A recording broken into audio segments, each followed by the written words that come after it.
In the autumn of 1986, the Kessler family lived on the edge of Ashford, a small and quiet town where everybody seemed to know one another. Their farmhouse, built generations earlier, stood on a patch of land surrounded by tall trees that turned golden in the fall. From the outside, it was the picture of ordinary country life. A weathered white fence ran along the front, the porch had a pair of rocking chairs, and the smell of wood smoke often drifted from the chimney.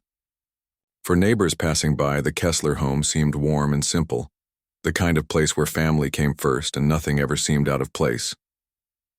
Inside the house, Thomas Kessler worked hard to keep his family secure. He was known in town as a man of few words but steady hands. He held a job at the local mill, often coming home with his clothes smelling of sawdust and oil. Elaine, his wife, kept the household running with quiet determination. She baked bread, sewed clothes, and made sure their 3 children never went without what they needed. To outsiders, the couple looked devoted to one another, but close friends sometimes noticed the weariness in Elaine's eyes and the heaviness in Thomas's silence. Life had not been easy, and though they kept up appearances, challenges quietly weighed on them. Their children were the heart of the home. Anna, the eldest at 12, was bright and thoughtful, a girl who loved books and often took responsibility for her younger siblings. Peter, at 9, was curious and shy, preferring to spend his afternoons building small contraptions or sketching in his notebook. Little Sophie, only 6, carried a kind of joy that made her the light of the household. She hummed songs when she played with her toy rabbit, giggled when her brother teased her, and often climbed into Anna's bed at night to listen to stories before falling asleep. Together, the children brought energy and warmth to the house, filling its creaking halls with laughter. From the outside, the Kesslers lived a life most families envied. They went to church every Sunday, attended local fairs, and joined community gatherings where they smiled politely and fit in with the rest of the town. But behind closed doors, subtle cracks began to form. Money was tight, bills piled up, and Thomas worked longer hours just to make ends meet. Elaine often stayed awake late into the night, worrying about the family's future. Sometimes she caught Thomas staring out the window, lost in thought, as if he were carrying a burden he could not share. Neighbors occasionally mentioned strange little details, though never loudly enough to raise alarm. Some said they heard the telephone at the Kessler house ringing late into the night, though when asked, the family always insisted it was nothing. Others whispered that Thomas had grown more irritable, though he never caused trouble in town. To most people, these were only small oddities, the kind of things every family experienced from time to time. Yet those who paid close attention sensed that the Kesslers carried more than they let on. In the weeks leading up to October, Ashford carried on with its usual rhythm. The harvest festival brought families together.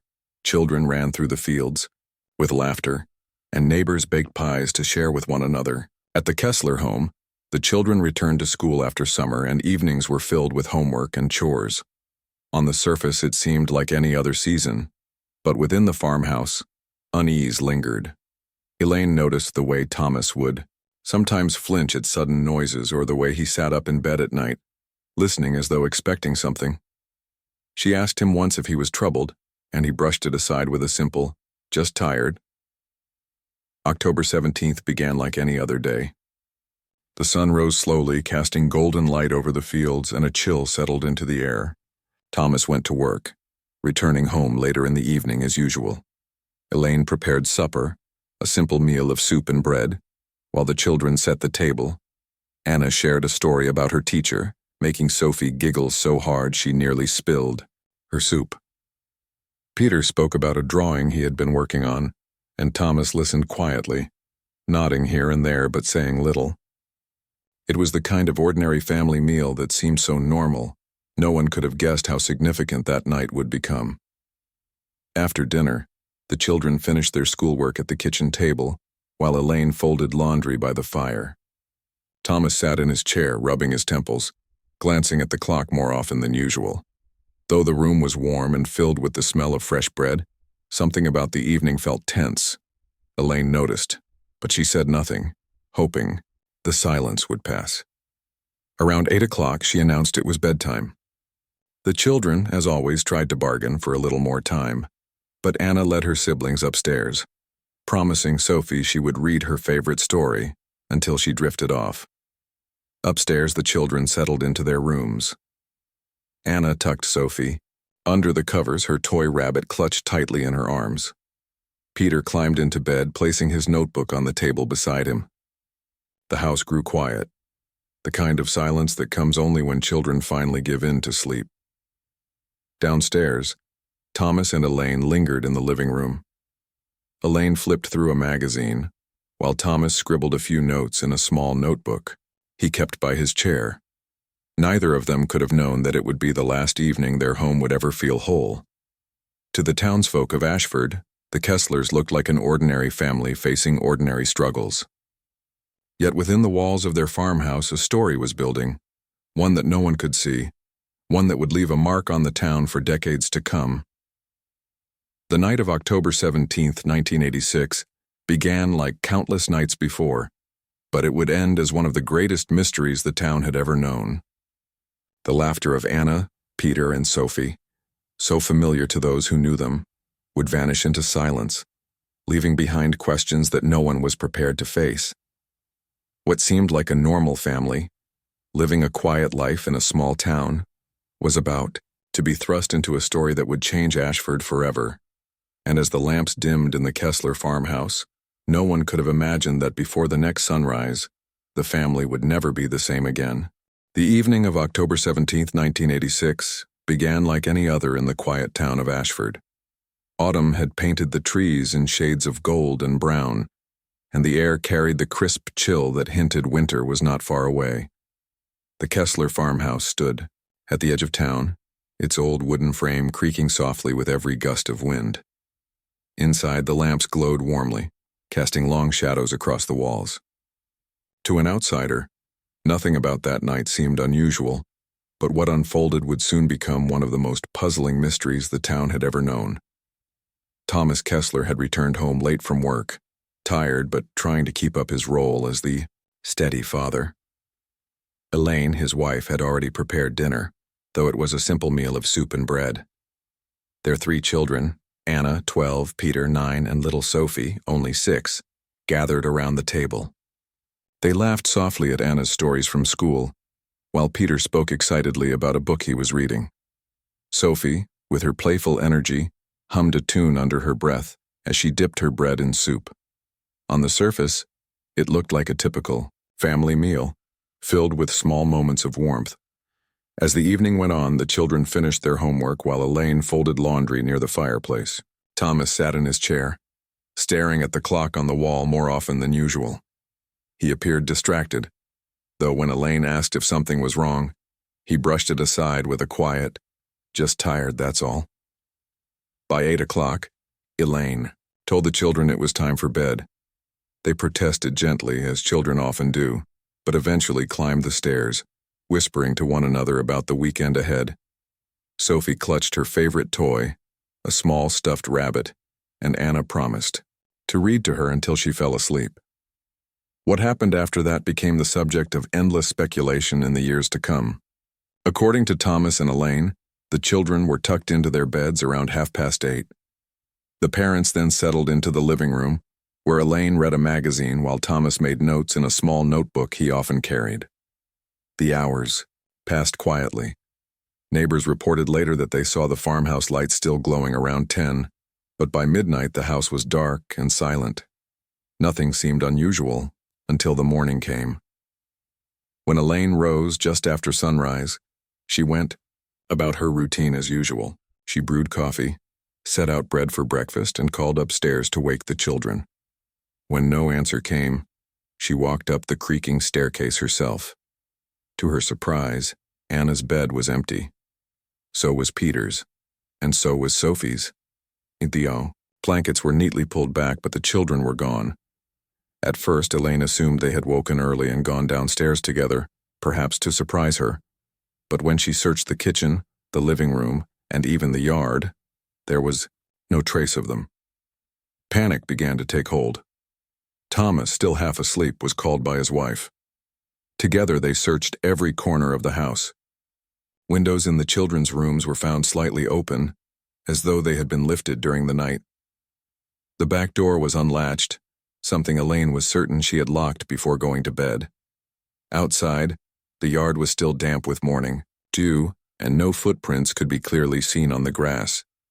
It was as if the children had simply vanished into the cool October night. Within the hour, neighbors began arriving after hearing the shouts of the parents. Some joined the search, combing through nearby fields and the small patch of woods that bordered the farmhouse. Others went door to door, asking if anyone had seen the children walking the road or playing near the creek. The town sheriff was called, and soon the quiet street outside the Kessler home filled with police cars. Officers carried flashlights calling out the children's names as they swept through barns, sheds, and even the old abandoned schoolhouse nearby. Despite the effort, there was nothing, no clothing, no sounds, no trace of where Anna, Peter, and Sophie had gone. The longer the search went on, the stranger the case seemed. Investigators questioned the parents closely. Thomas admitted he had fallen asleep in his chair around 11, while Elaine claimed she had gone to bed not long after. Neither reported hearing a sound during the night. The sheriff asked if the children had ever tried sneaking out before, but both parents shook their heads firmly. Anna was responsible, Peter was shy, and Sophie was far too young to leave the house on her own. The idea that they had simply walked away didn't seem likely. As word spread through Ashford, townsfolk gathered outside the farmhouse, offering comfort, but also whispering among themselves. Some speculated that strangers passing through town might have been involved, though no one could recall seeing unusual visitors. Others wondered if the children had run away together, though that seemed impossible for children so young. There were even quiet murmurs about the Kesslers themselves, though few dared voice them openly. By late afternoon, police extended their search radius.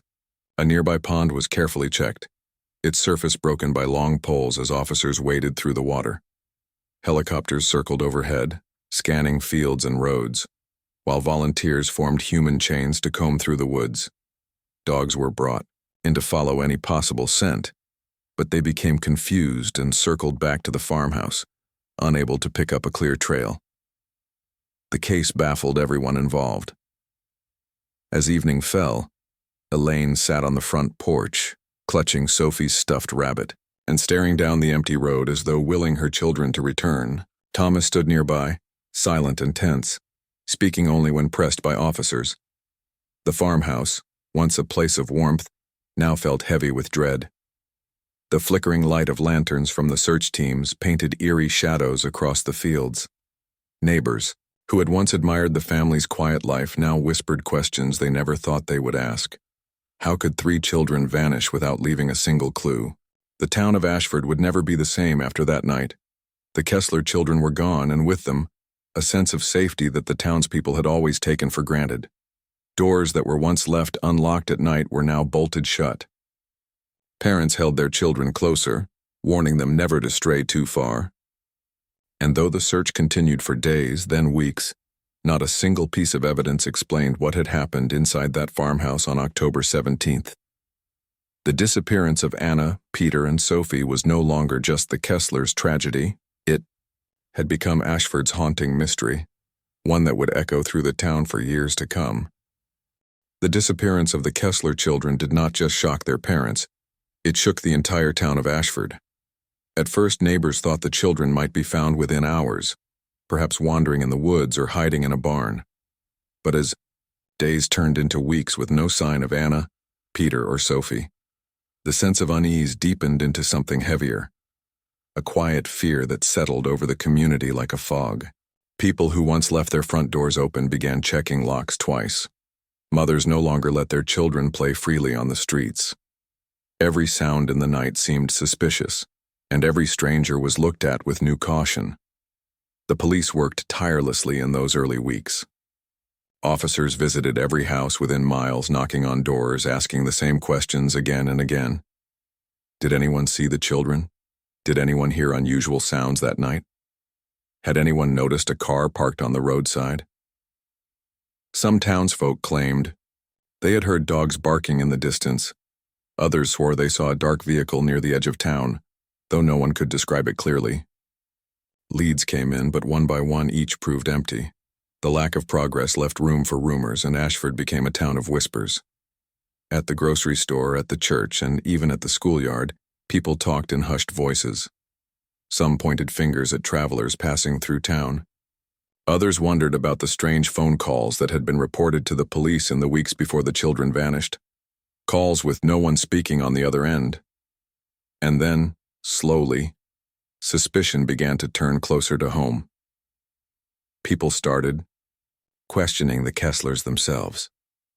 Though Thomas and Elaine appeared heartbroken, there were small details that made townsfolk uneasy. Thomas had given slightly different accounts of his evening when interviewed by police, sometimes saying he had gone to bed by 11, other times saying he had stayed awake later. Elaine had seemed cooperative at first, but neighbors noticed. She grew more withdrawn whenever officers pressed her with difficult questions. And there was the troubling fact that no sign of forced entry was ever found at the farmhouse. If someone had come from outside, how had they entered so quietly? The sheriff defended the parents at first, reminding townsfolk that grief could make anyone confused, that not remembering small details was natural. But as months passed with no answers, even the sheriff could not silence the growing doubts. Some wondered if the children had been taken not by strangers, but by someone within the family. It was an idea no one wanted to believe, but it lingered in the back of people's minds, unspoken yet heavy. For the Kesslers, life became unbearable, under the weight of suspicion. Friends who once visited them daily now kept their distance. At church, eyes followed them with pity, but also with hidden questions. Children whispered about the house on the hill, and parents pulled them away whenever they strayed too close. The farmhouse, once filled with laughter, now felt like a place frozen in time. The children's rooms remained untouched, their toys and clothes left exactly as they had been. Elaine spent hours sitting in Sophie's room, staring at the bed as though expecting her little girl to climb back into it. Thomas became quieter, his face hardening, his words fewer with each passing month. Despite the silence, the investigation did not stop. Detectives followed leads outside Ashford, checking nearby towns, questioning drifters and truck drivers, even reaching out to larger agencies for help. But no matter how wide the search grew, nothing led back to Anna, Peter, or Sophie. Posters with the children's faces were placed on shop windows and telephone poles, but soon they became faded and weathered, blending into the background until people stopped noticing them. The years began to pass, but the mystery never faded. Every anniversary of the disappearance brought the story back to life. Newspapers revisited the case, interviewing townsfolk, asking the same unanswered questions. Why had there been no sign of the children leaving the house? Why had the dogs lost the trail so quickly? Why had none of the neighbors who lived so close heard anything unusual? And most of all, why did the parents' stories never fully match? Some in Ashford clung to the belief that the children were alive somewhere, perhaps taken and raised far away. It was a hope that softened the pain. Others, however, quietly believed a darker truth, that the answers lay within the farmhouse itself, hidden behind the silence of Thomas and Elaine. It was a belief that grew stronger as the parents avoided public gatherings more and more, as though they were carrying a secret they could never share. The case also changed the way the town saw itself. Ashford had always been known as a safe, peaceful place where people trusted one another. But after 1986, that trust cracked. People began to question what they really knew about their neighbors. They wondered how well anyone could know what happened behind closed doors. Teachers grew more protective of their students, shopkeepers kept a sharper eye on strangers, and the sheriff's office never closed the Kessler file, always keeping it on the top shelf, as though expecting one day something would surface. For Thomas and Elaine, the years were unkind. With no closure, they drifted further apart. Thomas threw himself into work, often spending long hours away from home while Elaine seemed lost in grief. She attended every prayer vigil, every community gathering held in the children's memory, but her eyes remained distant, as though her mind was always elsewhere. The whispers about the family never completely disappeared, and though no charges were ever filed, the shadow of suspicion lingered over them, shaping how the town remembered them. By the 10th anniversary of the disappearance, the story had become less of a daily topic but more of a legend, something that defined Ashford itself. New families who moved into town were quickly told about the Kessler children, warned not to forget the mystery that still hung in the air. Teenagers dared another to walk near the farmhouse at night, claiming it was haunted by the children's voices. Older residents shook their heads at such stories, but deep down, many admitted the case still gave them chills. It was not just the loss of the children that haunted Ashford. It was the absence of answers. A crime with evidence can be solved. A tragedy with truth can be mourned. But a disappearance without explanation leaves wounds that never heal. For the people of Ashford, it was the uncertainty that weighed heaviest. The idea that the children could have been anywhere, that someone might know the truth, and simply never spoke it. The Kessler mystery became a story parents told their children, partly as a warning, partly because no one could let it go. The empty farmhouse stood as a symbol of that night, its peeling paint and creaking shutters reminding everyone of what had been lost. And though the world outside moved forward, Ashford remained stuck in 1986, haunted not by what was known, but by what was not. Years passed since the Kessler children disappeared, and the case had long grown cold. The farmhouse at the edge of Ashford remained mostly empty, its windows dusty, its garden overgrown, and its walls holding memories that no one dared speak aloud. Life in the town moved on, but for some the mystery never left. People who had grown up with Anna, Peter, and Sophie remembered them vividly, often waking in the night thinking about the children's laughter and smiles. For the Kesslers, time brought sorrow, regret, and a quiet isolation that became impossible to shake. Then, in the early summer of 2004, something unexpected happened. Construction workers had been hired to renovate the old farmhouse, turning it into a home for a new family. As they began to clear out the garden and work on the shed behind the house, one worker's shovel struck something hard in the soil.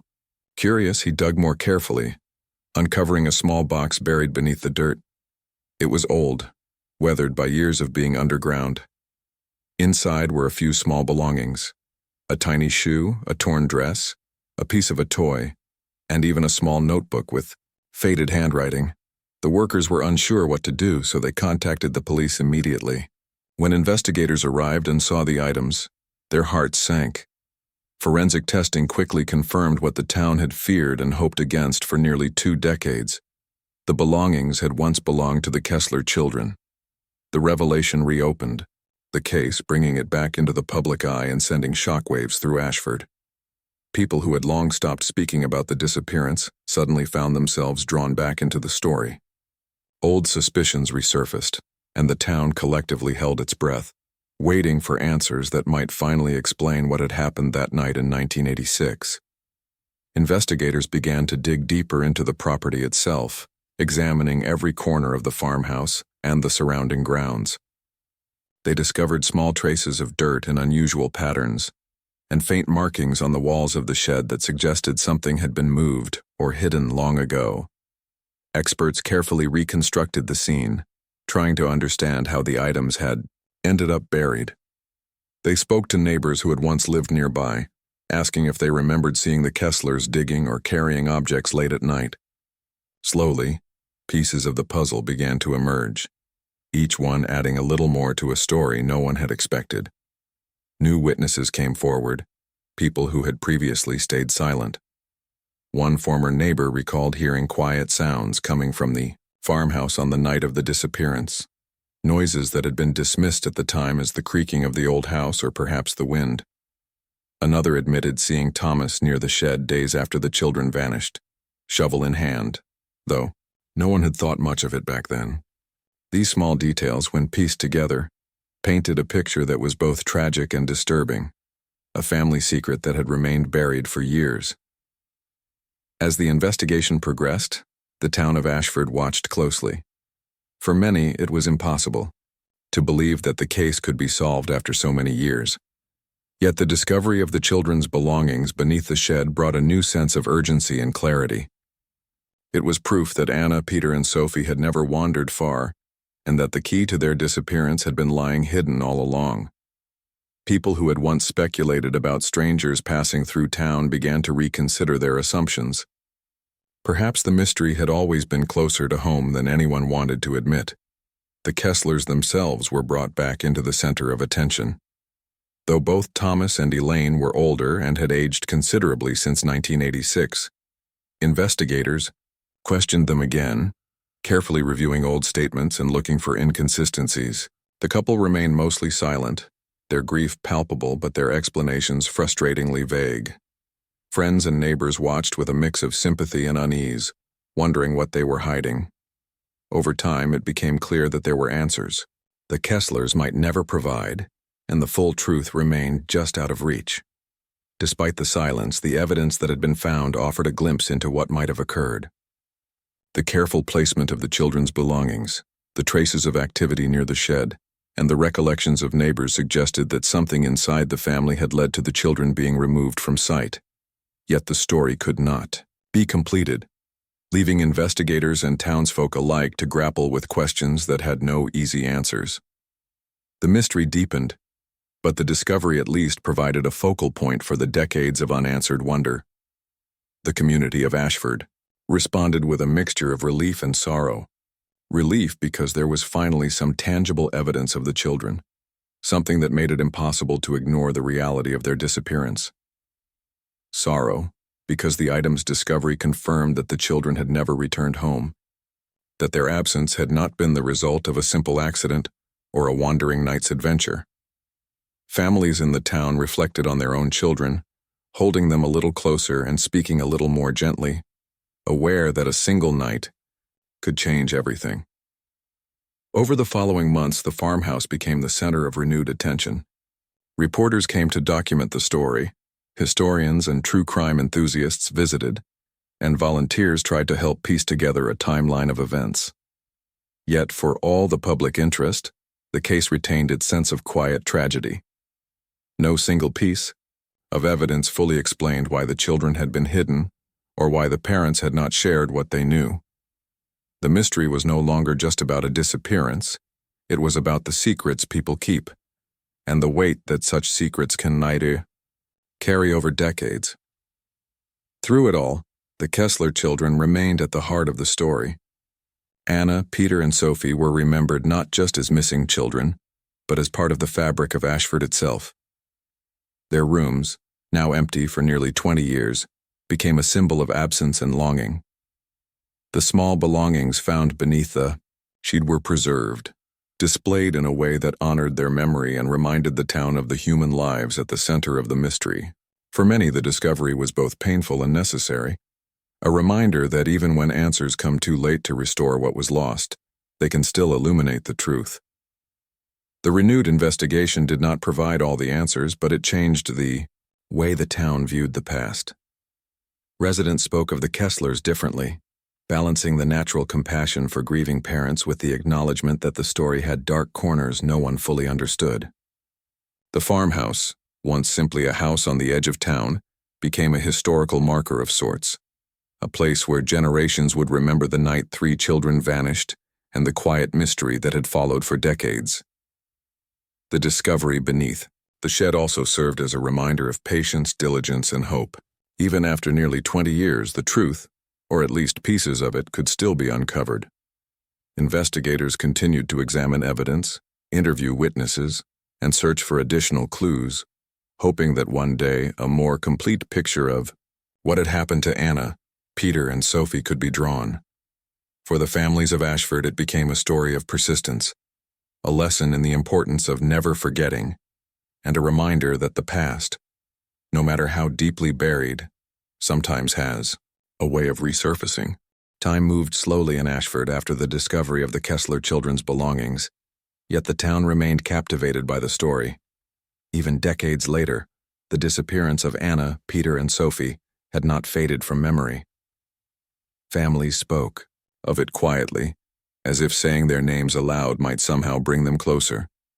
The items found beneath the shed, the tiny shoe, the torn dress, the small toy, were preserved carefully, becoming reminders not only of the children but of the Mystery that had shadowed the town for nearly 20 years. Each piece carried with it the weight of questions that had never been answered, and the townspeople could not help but wonder what secrets still lay hidden behind the walls of the old farmhouse. Investigators returned to the Kessler property, many times after the discovery, retracing old steps and re-interviewing neighbors who had once been too timid or unsure to speak. Some offered new details, things they had not shared before out of fear or hesitation. One neighbor remembered seeing Thomas in the yard late at night in the days following the children's disappearance, carrying objects that seemed heavy and carefully placing them into the shed. Another recalled hearing faint noises from inside the farmhouse, like whispers or soft footsteps that they had assumed were just the sounds of an old house settling. These memories, long buried in the minds of the townspeople, now became pieces of a larger puzzle. Despite the new leads, the full truth remained elusive. Neither Thomas nor Elaine ever offered a clear explanation for what had happened. When questioned, they spoke of grief and confusion, of nights spent waiting and hoping that somehow the children would return. Their answers were careful, measured, and yet unsatisfying, leaving investigators frustrated and the town frustrated as well. It was a mystery that seemed to resist closure, a story that refused to be fully told.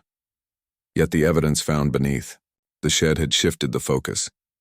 It became increasingly clear that the children had never left the property, that whatever had occurred was likely hidden in plain sight all along. For the people of Ashford, the story took on a new meaning. What had once been a tale of sudden disappearance became a story of the dangers of silence and secrecy. Parents held their children a little closer, spoke to them a little more gently, and made sure their homes were places of warmth and openness. The Kessler case was taught as a cautionary story, a reminder that understanding and communication within families are as important as safety and vigilance in the wider world.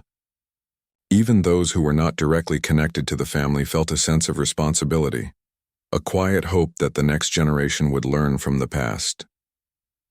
The community also began to honor the memory of Anna, Peter, and Sophie in small, meaningful ways.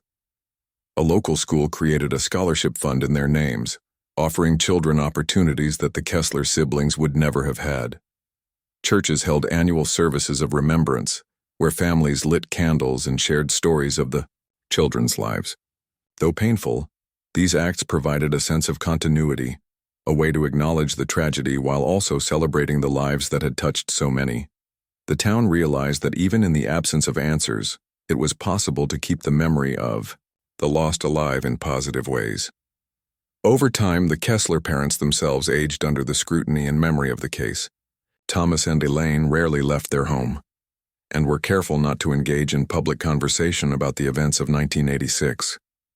Their grief had become a quiet, private matter, yet the shadow of suspicion never completely lifted. Though neither was charged or convicted, the story of their children's disappearance became inseparable from their own lives, shaping how the town remembered them and how they remembered themselves. It was a heavy burden, carried silently, and one that reminded everyone that tragedies often have multiple layers: loss, sorrow, guilt, and the unanswered questions that linger far longer than anyone expects. As Ashford approached the 25th anniversary of the disappearance, the story had grown beyond the immediate tragedy of a family. It had become a part of the town's identity, a story told to new generations as a way to remember the past and learn from it. People visited the old farmhouse out of curiosity, reverence, or both. Some left small flowers near the shed, a gesture of respect for the children who had vanished so many years ago. Others simply walked past, reflecting on how a single night could ripple through decades, shaping lives and memories in ways that could never be undone. The investigation, though never fully resolved, provided a form of closure that was both incomplete and meaningful. While the town would never know exactly what happened inside the farmhouse on that fateful October night, the discovery of the children's belongings confirmed one truth: Anna, Peter, and Sophie had not left of their own accord. They had been somewhere nearby, hidden and unaccounted for, and the evidence brought the community face to face with a reality it had long resisted. For many, this acknowledgement was the first step toward a sense of understanding, however limited, and toward a careful, measured hope that other truths might one day surface. Families in Ashford took these lessons to heart. They spoke to their children more openly, checked in on neighbors, and encouraged a sense of shared responsibility. The town learned that safety was not just about locking doors or watching streets. It was also about noticing the small details, paying attention to the quiet moments and asking questions even when it was uncomfortable.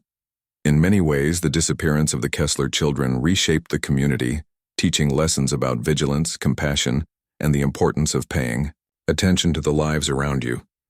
For the Kesslers themselves, life continued in a quiet, subdued way. Thomas and Elaine, though never fully understood by outsiders, remained bound by grief and the memory of their children. Their home, though partially renovated, remained largely unchanged, a silent monument to the past. They spent their days tending to small routines, visiting the local church, and occasionally speaking to investigators when new questions arose. Though their lives were limited in freedom and social interaction, they existed within a framework of grief that the rest of Ashford had come to accept, a human story intertwined with the fabric of the town. The memory of Anna, Peter, and Sophie lived on in the town's collective consciousness. Schools taught about them, families told their stories, and the small items found beneath the shed were preserved as reminders of the children's lives. The story was told not only as a tragedy but also as a lesson about community, vigilance, and the delicate balance of trust and awareness. Ashford, shaped by the events of 1986 and the discoveries of 2004, had learned to live with the mystery, honoring the children while recognizing that some questions might never be fully answered. Though the case never provided all the answers, it remained a powerful story about memory, family, and the consequences of silence. For decades, the town had wondered where the Kessler children had gone, and now, even with pieces of the puzzle in hand, the story continued to captivate, haunt, and teach. The disappearance had become more than just a local mystery. It was a reminder of the fragility of life, the importance of community, and the ways in which a single night can alter countless lives forever. Even now, as new families moved into Ashford and children played along the streets where Anna, Peter, and Sophie had once walked, the story endured. It was a story of hope, sorrow, curiosity, and reflection. It was a story that would never be forgotten, because it was built not only on what was lost, but also on the resilience of a community determined to remember, to learn, and to honor those who could not speak for themselves. The Kessler children, though gone, had left a legacy of awareness, empathy, and the enduring human need to seek truth, even in the face of the unknown.